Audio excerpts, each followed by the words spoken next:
We've all seen the movies where a monster, created by scientists in a laboratory, escapes to wreak havoc on the outside world. But what if the monster was not some giant rampaging beast destroying a city, but just a tiny amount of seaweed with the potential to disrupt entire coastal ecosystems? This is the story of Caulerpa taxifolia. Originally a naturally occurring seaweed native to tropical waters, in the 1980s, one strain was found to thrive in colder environments. This trait, combined with its beautiful bright green color and ability to grow quickly without maintenance, made it ideal for aquariums, which it helped keep clean by consuming nutrients and chemicals in the water. Further selective breeding made it even hardier, and soon it was used in aquariums around the world.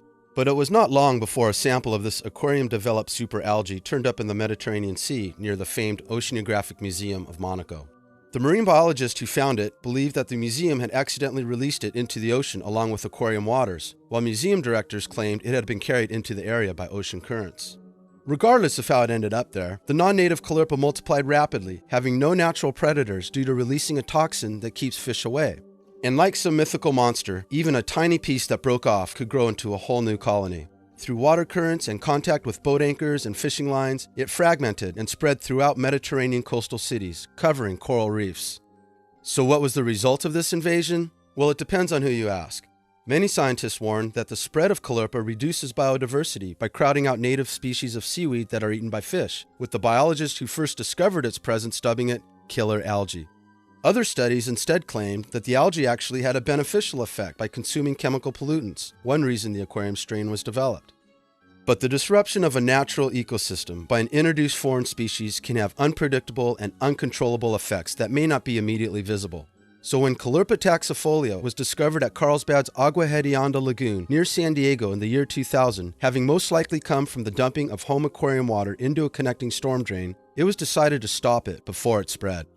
Tarps were placed over the Caulerpa colonies and chlorine injected inside. Although this method killed all other marine life trapped under the tarps, it did succeed in eradicating the algae, and native eelgrass was able to emerge in its place. By responding quickly, authorities in California were able to prevent Caulerpa from propagating. But another occurrence of the strain in the coastal wetlands of Southeast Australia was left unchecked and allowed to spread. And unfortunately, a tarp cannot cover the Mediterranean Sea or the Australian coast. Invasive species are not a new problem and can indeed occur naturally. But when such species are the results of human-directed selective breeding or genetic modification and then released into the natural environment, their effect on ecosystems can be far more radical and irreversible. With the proliferation of new technologies and multiple threats to the environment, it is more important than ever for scientists to monitor and evaluate the risks and dangers, and for the rest of us to remember that what starts in our backyard can affect ecosystems half a world away.